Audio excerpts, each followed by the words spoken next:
اللہ کو راضی کرنا ہے تو پہلی چیز اپنے اندر توحید پیدا کرے، اخلاص پیدا کرے۔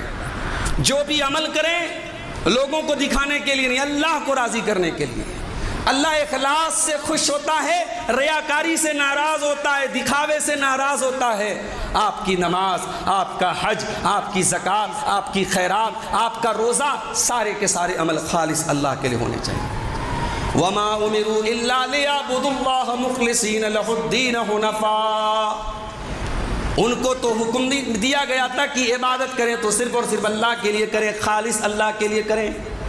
ہمیں اور آپ کو حکم ملا ہے کہ ہم خالص عبادت اللہ کے لیے کریں۔ سورہ لیل میں اللہ نے فرمایا قرآن کے 30ویں پارے میں، وَمَا لِأَحَدٍ عِندَهُ مِن نِّعْمَةٍ تُجْزَىٰ إِلَّا ابْتِغَاءَ وَجْهِ رَبِّهِ الْأَعْلَىٰ وَلَسَوْفَ يَرْضَىٰ۔ اللہ کا متقی بندہ تو وہ ہے جو اللہ کے راستے میں صدقہ دیتا ہے، زکوٰۃ دیتا ہے، اور صرف اللہ کو راضی کرنے کے لیے دیتا ہے۔ اس کا مقصد کوئی احسان اتارنا نہیں ہے، اس کا مقصد صرف اور صرف اللہ کو راضی کرنا ہے۔ اور اگر اللہ کو راضی کرنے کے لیے کوئی زکوٰۃ و خیرات دے گا تو اللہ فرماتا ہے وَلَسَوْفَ يَرْضَىٰ، اللہ اس سے راضی ہو جائے گا۔ تو یہ پہلی چیز ہے، اللہ کو راضی کرنا ہے، اخلاص پیدا کرنا۔ دوسری